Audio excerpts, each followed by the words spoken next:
الحمد لله وكفى والسلام على عباده الذين اصطفى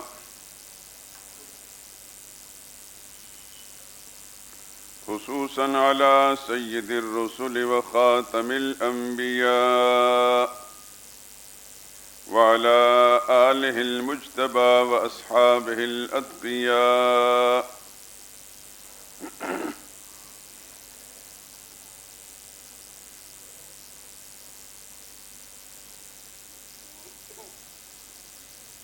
أما بعد فإن خير الحديث كتاب الله وخير الهدي هدي محمد صلى الله عليه وسلم وشر الأمور محدثاتها وكل محدثة بدعة وكل بدعة ضلالة وكل ضلالة في النار. أعوذ بالله من الشيطان الرجيم. بسم الله الرحمن الرحيم.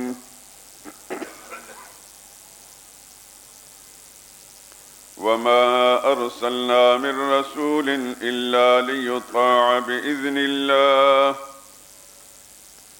ولو أنهم إذ ظلموا أنفسهم جاءوك فاستغفروا الله واستغفر لهم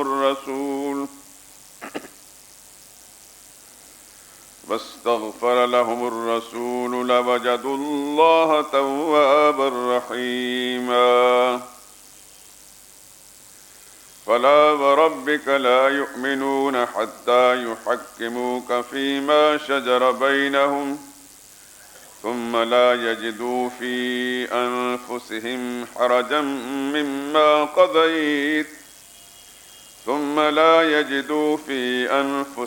حرجا مما قضيت ويسلموا تسليما.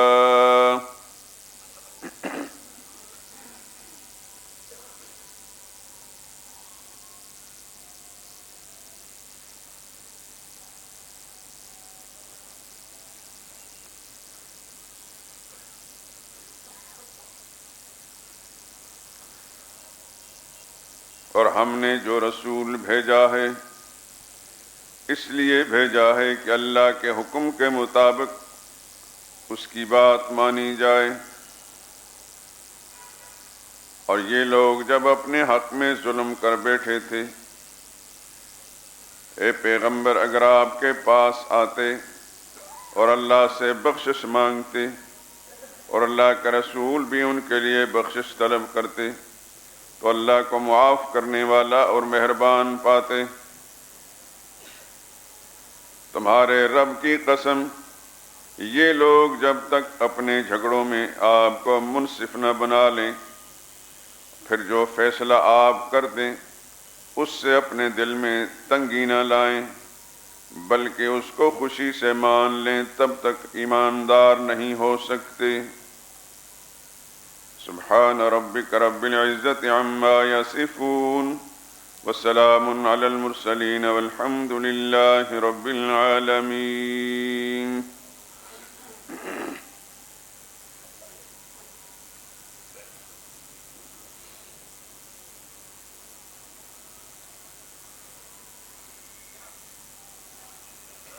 بزرگان محترم، برادران عزیز،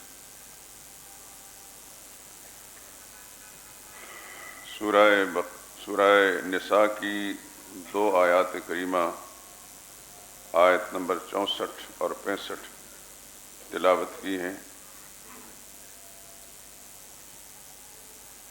اس سے پہلے بھی یہ آیات تلاوت کی گئی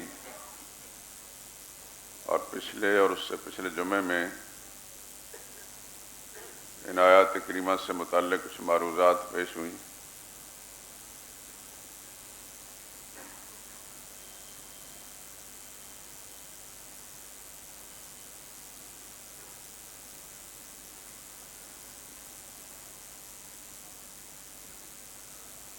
آپ جانتے ہیں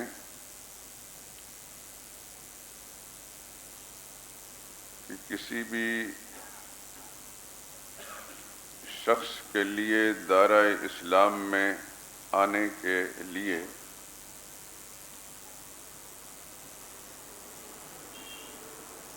اس سے کلمے کا اقرار کرایا جاتا ہے، کلمہ پڑھایا جاتا ہے،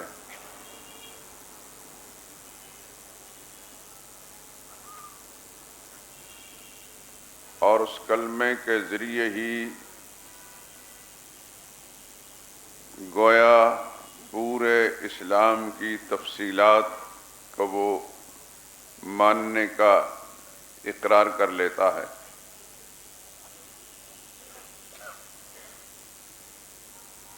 اسلام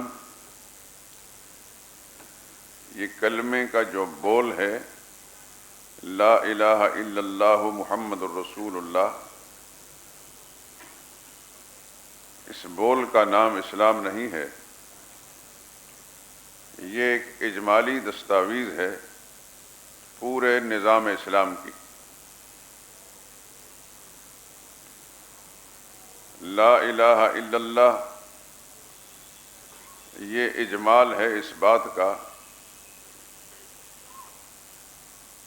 کہ میں نے زندگی میں ہر بات اللہ کی مان کر چلنا ہے، اور محمد الرسول اللہ یہ ایک اجمالی اعتراف ہے اس بات کا کہ میری زندگی کا کہ ہر شعبہ میں ہر طریقہ جو بھی ہوگا وہ محمد مصطفیٰ صلی اللہ علیہ وسلم کے طریقے کے مطابق ہوگا۔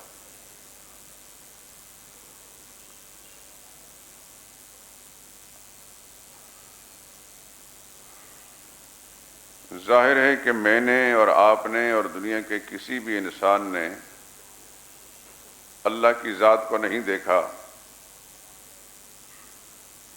نہ ہی اللہ اپنا حکم براہ راست ہمیں بھیجتے ہیں۔ مخلوق کا خالق کے ساتھ تعلق بواسطہ رسول ہوتا ہے صلی اللہ علیہ وسلم۔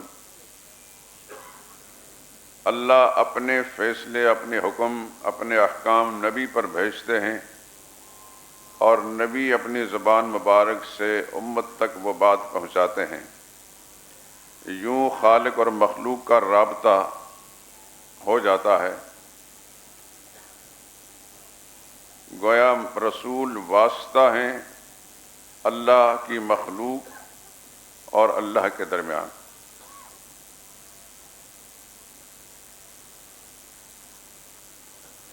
اللہ چاہتے تو براہ راست ہر انسان کے ساتھ مکالمہ بھی فرما دیتے، کہ اس کی حکمت کا تقاضا یہ نہیں ہوا، اس لیے کہ دنیا کا ہر انسان اس میں یہ تحمل نہیں، ہمت اور برداشت نہیں ہے کہ رب العالمین کو دیکھ سکے۔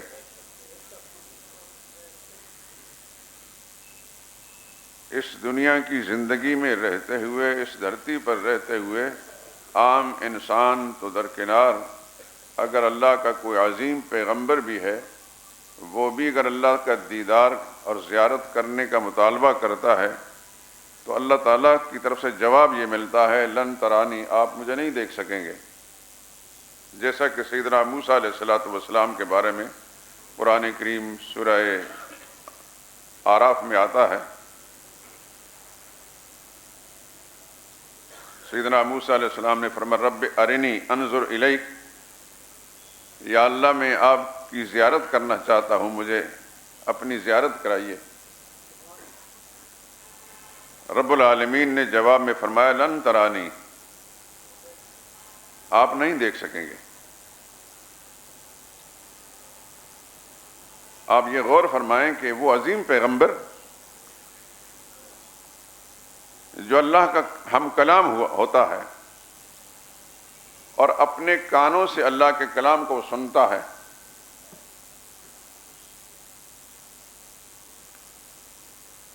اسی وجہ سے ان کا نام موسیٰ کلیم اللہ بن گئے، اللہ سے کلام کرنے والا پیغمبر۔ یہ کوئی معمولی شرف نہیں ہے۔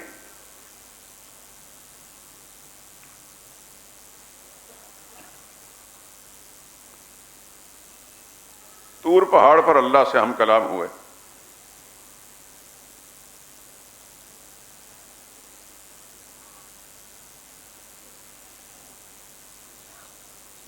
قرآن کریم کے اندر وَكَلَّمَ اللَّهُ مُوسَىٰ تَكْلِيمًا، اللہ تعالیٰ نے موسیٰ علیہ السلام سے کلام فرمایا۔ یہ ایک اعزاز ہے سیدنا موسیٰ علیہ السلام کا کہ اس انداز سے براہ راست کسی اور نبی کے ساتھ کلام نہیں ہوا۔ عظیم پیغمبر ہے اور صاحب رسالت پیغمبر ہیں، دنیا کی بہت بڑی امت کی طرف مبعوث ہوئے ہیں، ایک عظیم کتاب تورات کے حامل ہیں، اور قرآن کریم میں دیگر انبیاء اکرام علیہ السلام کے مقابلے میں سب سے زیادہ ذکر موسیٰ علیہ السلام کا آیا۔ بَإِهْمَا موسیٰ علیہ السلام جب یہ خواہش ظاہر کرتے ہیں یا اللہ میں آپ کا دیدار کرنا چاہتا ہوں، اللہ نے فرمایا لن ترانی، آپ نہیں دیکھ سکیں گے، وَلَكِنِ انظُرْ إِلَى الْجَبَلِ، اگر آپ کی خواہش ہے ہی تو پہلے ایک تجربہ کر کے دیکھ لیں، یہ پہاڑ جو ہے اس پہاڑ کو دیکھیے، اپنی نگاہ پہاڑ پر مرکوز کیجئے۔ فَلَمَّا تَجَلَّى رَبُّهُ لِلْجَبَلِ، اللہ نے اپنے نور کی کرنیں اس پہاڑ پر جب چھوڑیں، جَعَلَهُ دَكَّا، تو پہاڑ بھی اللہ تعالیٰ کی نور کی کرنوں کی عظمت کو برداشت نہیں کر سکا، وہ پھٹ پڑا، اور موسیٰ علیہ السلام کی جب نگاہ پڑی خر موسیٰ صاعقا، موسیٰ علیہ السلام بھی بے ہوش ہو کر گر پڑے، اور جب ہوش آئی فلما افاق قال سبحانک، اپنی بے بسی کا اعتراف کرتے ہوئے یا اللہ تو پاک ہے، میں توبہ کرتا ہوں، میں معافی مانگتا ہوں، یہ ایسا مطالبہ مجھے موزوں نہیں تھا، میں آئندہ نہیں کروں گا۔ ہاں جنت میں پہنچ کر اللہ جس بھی خوش نصیب کو جنت میں پہنچائیں گے، نبی تو خیر بڑی اونچی ذات ہے، ایک عام مومن بھی صاحب ایمان جو جنت کا حقدار بنے گا وہ اللہ کی زیارت کرے گا۔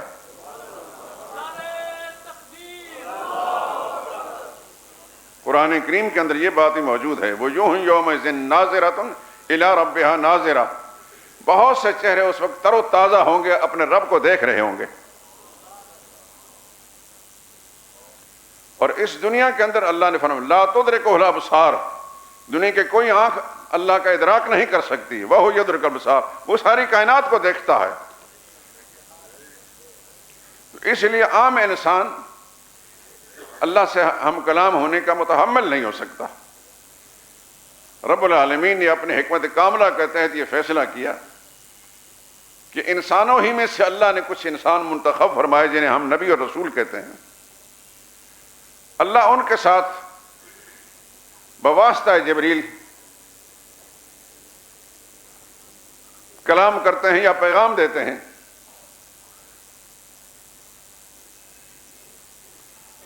اور وہ اللہ کا پیغام جو نبی تک پہنچتا ہے، نبی پھر امت تک پہنچاتے ہیں، ہو بہو وہی الفاظ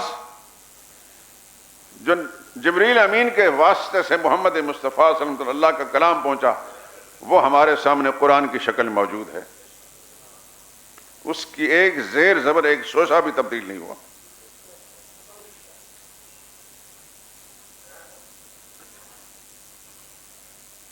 ایک دفعہ مشرکین مکہ نے رسول اللہ صلی اللہ علیہ وسلم سے یہ مطالبہ کیا تھا، سورہ یونس میں موجود ہے یہ مضمون، ائت بقرآن غیر ھذا، آپ اس قرآن کو چھوڑ کر کوئی اور قرآن لائیں، کیوں اس قرآن کے اندر جو فیصلے آتے ہیں وہ ہماری تباہیوں کے آتے ہیں، او بدل ہو، یا کم از کم کچھ چیزیں جو ناگوار ہیں ہمارے لیے اس میں تبدیلی کریں۔ تو جواب میں فرمایا قل ما، اللہ کی طرف سے اعلان کروایا گیا، قل میرے نبی اعلان کر دیں، ما یکون لی ان ابدلہ من تلقاء نفسی، میرے لیے ممکن نہیں کہ اپنی طرف سے میں کوئی ذرہ برابر اس میں تبدیل کر سکوں، مجھے اس بات کا اختیار نہیں دیا گیا، اللہ کے فیصلوں کو بدلنے کا اختیار پیغمبر کو بھی نہیں دیا گیا۔ ان اتبع الا ما یوحی الی، مجھ پر جو اللہ کا حکم آتا ہے میں اسی کا پیروکار ہوں۔ اس بات کو بھی ذہن نشین فرما لیجئے کہ اللہ کے فیصلے قطعی، اٹل اور ناقابل تبدیل و تنسیخ ہوتے ہیں۔ اللہ اپنے فیصلوں کو خود بدلنا چاہیں، وہ خالق ہیں، وہ مالک ہیں، لیکن کسی اور کو اختیار نہیں ہے۔ رسول اور پیغمبر اللہ کے فیصلوں کے مبین اور شارح ہوتے ہیں، اس کی تشریح کرتے ہیں، اس کو بیان فرماتے ہیں، اس میں تبدیلی نہیں کر سکتے۔ ابھی حال میں کسی بدبخت نے یہ بیان دیا کہ اسلام کو اصلاح کی ضرورت ہے۔ ایسے ایسے کتے بھی ہیں جو دنیا میں بھونکتے ہیں۔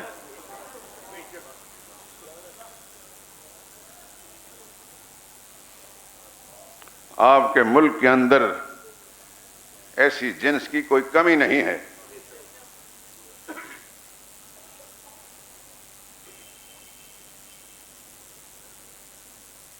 میں اپنے موضوع سے نکل جاؤں گا، اس وقت اس طرف نہیں جانا چاہتا۔ اس آیہ کریمہ کے حوالے سے اتنی بات آپ کے ذہن میں آ گئی کہ اللہ کے فیصلے ناقابل تبدیل ہیں، ناقابل تنسیخ ہیں۔ نبی محمد مصطفیٰ صلی اللہ علیہ وسلم کو بھی یہ اختیار نہیں دیا گیا کہ اللہ کے کسی فیصلے کے اندر ذرا برابر ترمیم کر سکیں۔ اعلان کروایا گیا، اللہ نے فرمایا قل، آپ اعلان کریں، ما یکون لی، میرے اختیار میں نہیں ہے، ان ابدلہ من تلقاء نفسی۔ پورا قرآن کریم ہٹا کر دوسرا لانا درکنار، کسی ایک آیت یا کسی ایک حکم کے اندر اپنی طرف سے کوئی اس میں تبدیلی کروں، میرے اختیار میں نہیں ہے۔ ان اتبع ما یوحی الی، میں تو مجھ پر جو حکم آتا ہے اس کا پیروکار ہوں، اس کی پیروکار ہوں۔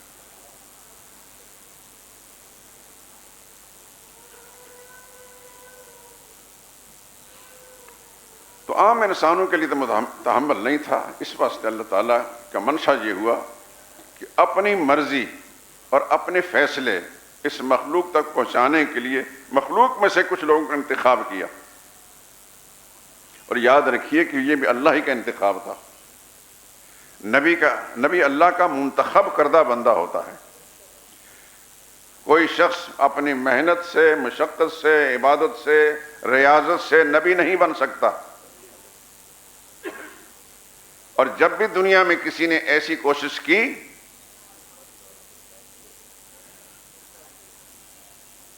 تو اہل ایمان نے فوراً فیصلہ کر دی، یہ کذاب ہے، یہ دجال ہے۔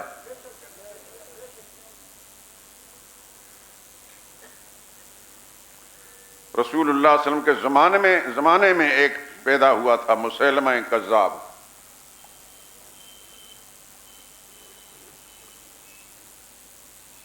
اور اس کے بعد بہت سے لوگ آتے رہے،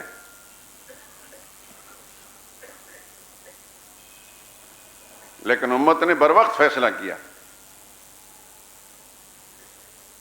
ہمارے اس آخر دور کے اندر مسلمہ پنجاب، وہ تو مسلمہ کذاب تھا، یہ مسلمہ پنجاب تھا، اس لیے کہ یہ قادیان یہ پنجاب کا حصہ ہے، مشرقی پنجاب، اس لیے اس کو مسلمہ پنجاب بھی کہا جاتا ہے۔ پنجاب کی سرزمین بڑی زرخیز ہے، طرح طرح کے لوگ اس میں پیدا ہوتے ہیں۔ اس کے اندر منکرین حدیث بھی پیدا ہوئے، منکرین ختم نبوت بھی پیدا ہوئے، اور آگے اللہ جانتا ہے کہ کیا کیا ہوتا رہے گا۔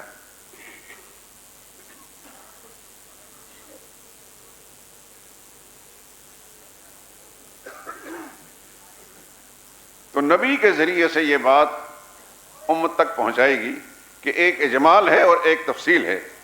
اجمال کہ جو بھی دائرہ اسلام میں آنا چاہتا ہے اس کو سب سے پہلے اقرار کرنا پڑے لا الہ الا اللہ محمد رسول اللہ، یہ ایک اجمالی دستاویز ہے پورے اسلام کو قبول کرنے کی. کوئی عیسائی یا کوئی ہندو یا کوئی غیر مسلم جب دار اسلام میں آنا چاہتا ہے تو آپ اس وقت سب سے پہلے اس کو نماز پڑھا کر اور زکوٰۃ دلوا کر روزے رکھوا کر اور حج کروا کر دار اسلام میں نہیں داخل کرتے. حج تو سال کے بعد آئے گا اور زکوٰۃ بھی صاحب مال پر ہوگی اور وہ بھی سال کے بعد فرض ہوتی ہے, اور روزے کا بھی مخصوص مہینہ ہے, اور نماز تو وہ سیکھے گا تو تب نمازی بنے گا, نماز ادا کرے گا. سب سے پہلے دار اسلام میں داخل کرنے کے لیے آپ سے یہ بول بلواتے ہیں, لیکن اس کے اقرار کرواتے ہیں کہ ان بولوں کے اندر پورا اسلام ہے, چھپا ہوا ہے. ایک اجمالی دستاویز ہے. جب لا الہ الا اللہ پڑھا, اس کے اندر اللہ کے سارے احکام آ گئے کہ اللہ کا حکم مان کر چلوں گا, جہاں جہاں بھی اللہ کا حکم آئے گا. نماز کا وقت آئے کہ یہ اللہ کا حکم ہے, ماننا پڑے گا. زکوٰۃ کا وقت ہے, یہ اللہ کا حکم ہے, اس وقت ادا کروں گا. حج کا موقع آئے گا, میرے پاس وسائل ہوں گا, اللہ حکم پورا کروں گا.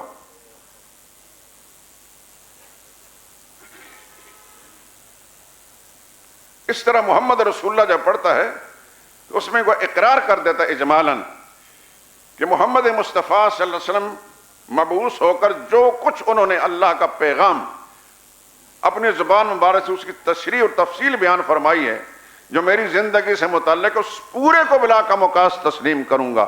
جب اس طرح اس نے دل و جان سے تسلیم کر لیا تو پھر اس کا محمد رسول اللہ بھی اللہ کے نزدیک معتبر ہے. اگر وہ دل سے اس کو تسلیم نہیں کرتا تو اس کا محمد رسول اللہ پڑھنا ایسا ہے جو عبداللہ بن ابی مدینہ کا جو منافق تھا, اس کا محمد رسول اللہ پڑھنا اور اس کا محمد رسول اللہ پڑھنا کوئی فرق نہیں ہوگا.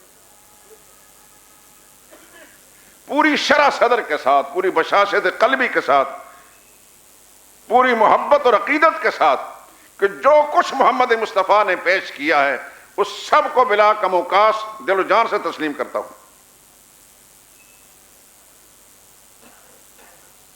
اگر حضور صلی اللہ علیہ وسلم کے کسی فیصلے کے بارے میں دل میں کڑن موجود ہے, گھٹن موجود ہے, تنگی محسوس کر رہا ہے, میرے مزاج کے خلاف ہے, میرے مفاد کے خلاف ہے,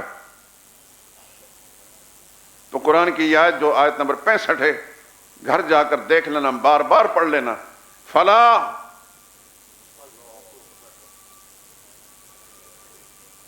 مومن نہیں ہے, ایماندار نہیں ہے. ورب کا واو قسمیہ ہے. جب یہ الفاظ آئے نا عربی زبان میں, ورب کا یا واللہ تاللہ باللہ ورب کا برب کا, تو یہ قسم کے معنی میں آتا ہے. اہل علم جانتے ہیں اس کو. ورب کا معنی تیرے رب کی قسم. کون کہہ رہا ہے؟ اللہ خود فرما رہے ہیں, اے بندے تیرے رب کی قسم, یعنی پروردگار میں رب اپنی کبریائی کی قسم کھا کر کہتا ہوں, لا یؤمنون, مومن نہیں ہے. 2 دفعہ کہا, فلا مومن نہیں, وربک لا یؤمنون, تیرے رب کی قسم مومن نہیں. کون؟ فرمایا حتی یحکموک فیما شجر بینہم, کہ یہ ایمان کے دعوے دار اپنے جھگڑوں کے اندر اے نبی آپ کو منصف بنا نہ لیں, آپ سے فیصلہ نہ چاہیں, اپنے معاملات کے اندر نبی کو منصف اور حاکم اور حکم بنا کر آپ سے فیصلہ نہ لیں. تیرے رب کی قسم مومن نہیں ہے. لاکھ بھی نادرہ کے دفتر میں لکھا ہوا ہو, اس سے کیا فرق پڑتا ہے؟ رب کے قانون جو دنیا میں اور قیامت تک باقی رہے, پہلے سے فیصلہ سنا دیا گیا. اس آیت کو سننے اور پڑھنے کے بعد ہر انسان اپنے حالات کا جائزہ لے کے میں اللہ کے فیصلے, اللہ کے رسول کے فیصلوں کو جو جس سے مجھے مالی نقصان کا خطرہ ہوتا ہے, جس سے میرے مفادات کے ٹوٹنے کا خطرہ ہوتا ہے, جس سے میں دنیوی وجاہت میں اپنی کمزوری محسوس کرتا ہوں, تو پھر بیٹھ کر فیصلہ کریں کہ میں نے کون سی بات قبول کرنی ہے, کون سا راستہ اختیار کرنا ہے.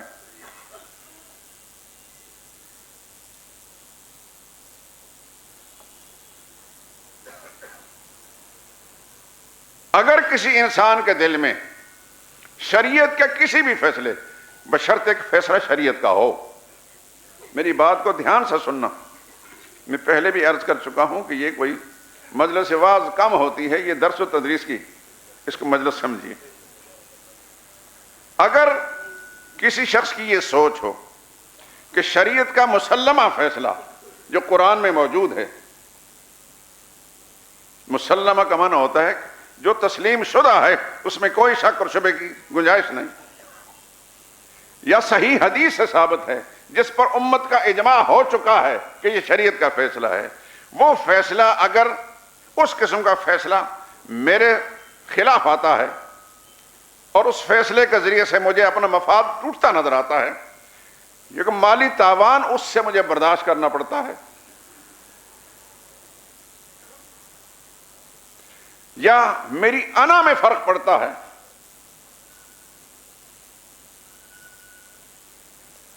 تو اگر انسان پورے انشراح صدر سے اس بات کو سننے کے بعد پورے یقین کے ساتھ کہتا کہ نہیں، میری کوئی انا نہیں خدا کے فیصلے کے سامنے، میرا کوئی مفاد نہیں اللہ کی شریعت کے مقابلے میں، میری جان بھی اللہ کے حکم پر قربان، میرے مفادات بھی اور میرا مال بھی اور میرا اہل و عیال بھی اللہ کے حکم پر قربان، جب تک یہ پورا یقین نہیں پیدا ہو جائے گا، رب کعبہ قسم قرآن کی اس آیت کے مطابق وہ شخص مومن نہیں ہے.